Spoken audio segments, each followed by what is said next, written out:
Mas hati-hati ya yang munggah saiki, soalnya iki dino Kemis, malam Jumat Legi. Yen meh munggah saiki izin sik karo Mbau Reksa Gunung Lawu.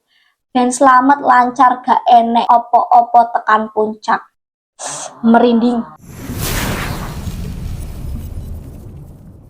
Halo semuanya, terima kasih udah ngambil di video aku. Kembali lagi sama aku Ninda Ristia. Oke, video kali ini aku akan membahas tentang Pasar Dieng di Gunung Lawu. Bukan menjadi rahasia umum jika di balik keindahan Gunung Lawu juga menyimpan banyak misteri yang belum terpecahkan sampai sekarang. Salah satunya Pasar Dieng di Gunung Lawu yang diduga juga terdapat pasar setan di tempat tersebut. Di mana pasar setan ini tidak semua orang bisa melihat dan mendengar keberadaannya kecuali hanya orang-orang tertentu yang dianggap beruntung. Beruntung? Yora, gak beruntung iku lah pokoknya. Pokoknya Pasar Dieng itu dipercaya menjadi gerbang antara makhluk gaib dan manusia. Dan di tengah-tengahnya ada sebuah pasar gaib yang menjadi tempat belanjanya para makhluk gaib di Gunung Lawu tersebut. Tapi sebelum kita membahas tentang pasar setan, enaknya kita tahu dulu nggak sih tentang Gunung Lawu. Jadi Gunung Lawu adalah gunung yang menjulang tinggi di antara dua perbatasan, yaitu Jawa Tengah dan Jawa Timur. Di Jawa Tengah ada Karanganyar, di Jawa Timur ada Magetan. Gunung Lawu diperkirakan memiliki tinggi sekitar 3.265 mdpl atau di atas permukaan air laut, dan gunung ini memiliki julukan sebagai Paku Tanah Jawa. Selain itu, untuk mencapai puncak, ada beberapa jalur pendakian yang bisa kalian lewati jika ingin mendaki di Gunung Lawu. Itu ada Cemoro Sewu, Cemoro Kandang, Candi Ceto, Singolangu, sama Tambak. Nah, jika kalian ingin mencapai puncak Gunung Lawu melalui Candi Ceto, kalian akan menemui pos 5 yang bernama Pasar Dieng. Dimana di Pasar Dieng ini sering terdengar suara riuh seperti di pasar yang diduga terdapat pasar setan di area tersebut. Banyak sekali pendaki yang mengaku jika saat melewati area tersebut sering mendengar riuh suara pasar, kayak ada orang beli, kayak ada orang nawarin barang, ada orang jual. Pokoknya layaknya pasar. Dan katanya suara-suara riuh pasar itu hanya didengar pada saat malam hari, terutama pada malam Jumat, tapi juga tidak menutup kemungkinan jika di malam-malam lainnya juga terdengar suara riuh pasar setan ini. Dan jika kalian apa saat melewati area tersebut dan kalian mendengar suara riuh pasar dan ada suara orang yang menawari kalian beli, kayak kalian harus segera melemparkan uang, entah itu uang koin atau uang kertas, dan kalian harus mengambil benda di sekitar kalian, entah itu ranting, daun, batu, pokoknya benda-benda sekitar kalian, seperti layaknya melakukan transaksi jual beli. Dan katanya jika kalian tidak menghiraukan suara tersebut, kalian cuma ngelengos gitu aja pas dengar suara, maka kalian akan dibuat seperti muter-muter di tempat itu aja, kayak dibikin linglung.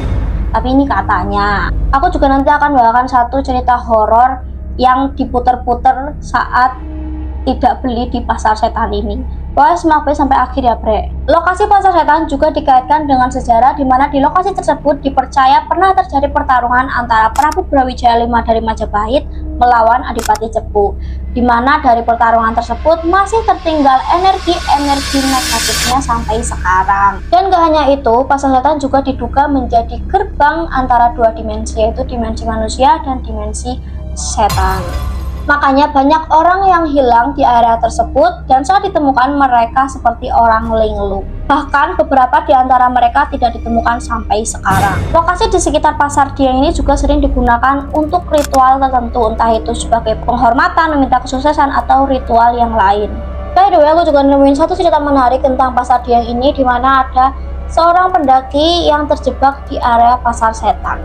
Jadi cerita ini dialamin oleh seorang laki-laki yang bernama Indra. Indra ini adalah seorang mahasiswa di salah satu kampus ternama di kota Solo. Ya ilah, Solo lagi, kemarin udah bahas Solo.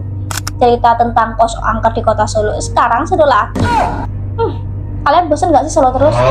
Kira-kira kota mana yang enak dibahas buat cerita-cerita horor gini? Post di kolom komentar. Oke, balik lagi ke Indra. Jadi seperti yang aku bilang tadi, Indra adalah salah satu mahasiswa fakultas hukum di salah satu kampus ternama di kota Solo.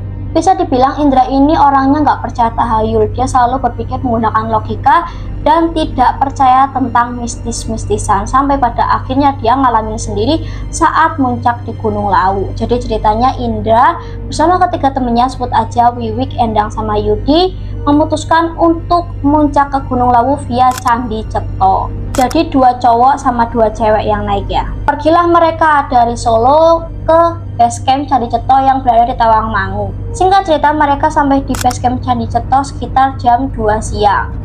Sampainya di basecamp, mereka langsung prepare, cek-cek lagi apakah ada yang ketinggalan atau tidak, ada yang kurang atau tidak. Kemudian setelah memastikan semuanya sudah beres, mereka santai-santai dulu lah, kayak ngopi, makan, ngeteh di area basecamp Candi Ceto. Kemudian saat mereka sedang bersantai, ada salah satu warga lokal atau warlock yang ngomong gini ke Indra sama ketiga temennya.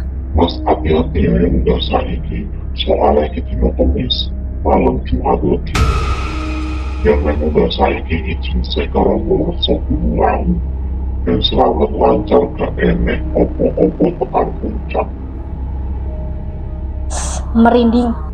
FYI, Mbah Reksa itu artinya adalah penjaga atau pelindung. Jadi kalau Mbah Reksa Gunung Lawu itu semacam penjaga atau pelindung Gunung Lawu.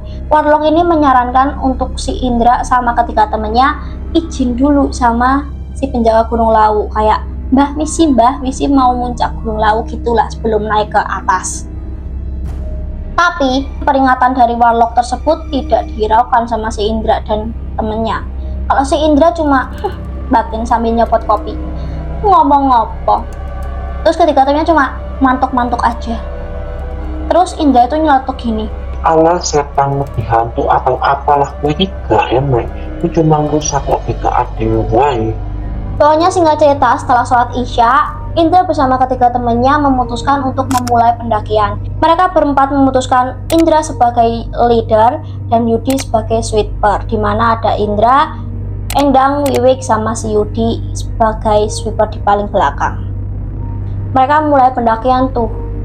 Setelah agak lama mereka mulai pendakian, hujan rintik-rintik turun.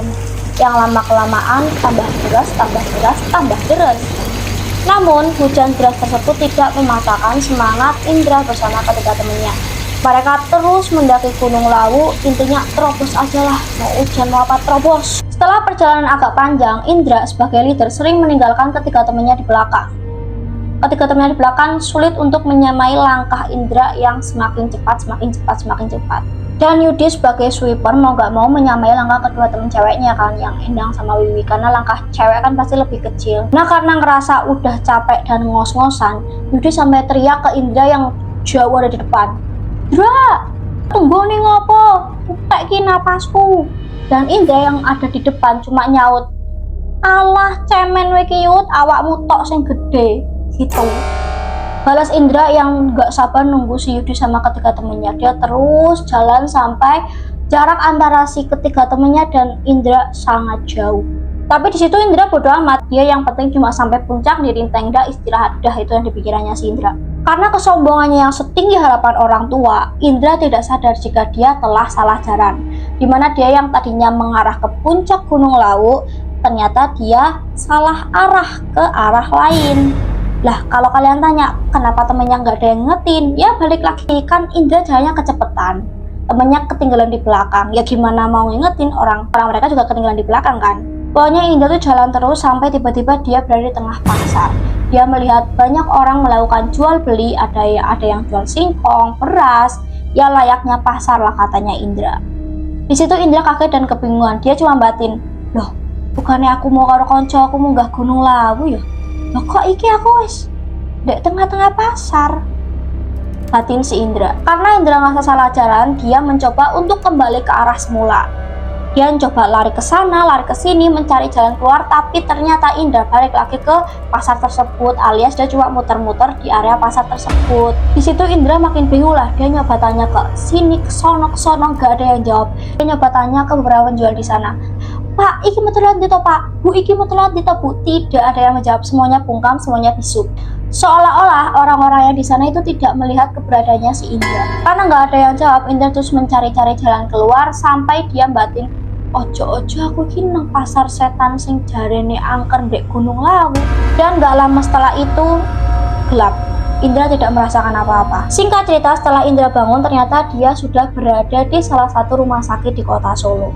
Kepalanya Indra terasa berat dan dia mencoba mengingat-ingat apa aja yang baru terjadi kepadanya. Kemudian Yudi, temannya Indra, ngomong ke Indra gini, "Kowe iki wis sadar 5 dino, untung adewe nemu kowe. Nek gak saiki kowe lagi ditangisi wong-wong." Yudi yang masih merasa jengkel nyeplos begitu pada si Indra yang baru bangun. Setelah Indra sehat, Indra dan ketiga temannya menjalani dunia perkuliahan seperti biasanya dan menjadikan ini sebagai pengalaman dan pembelajaran jika kita memang hidup berdampingan antara manusia dan jin.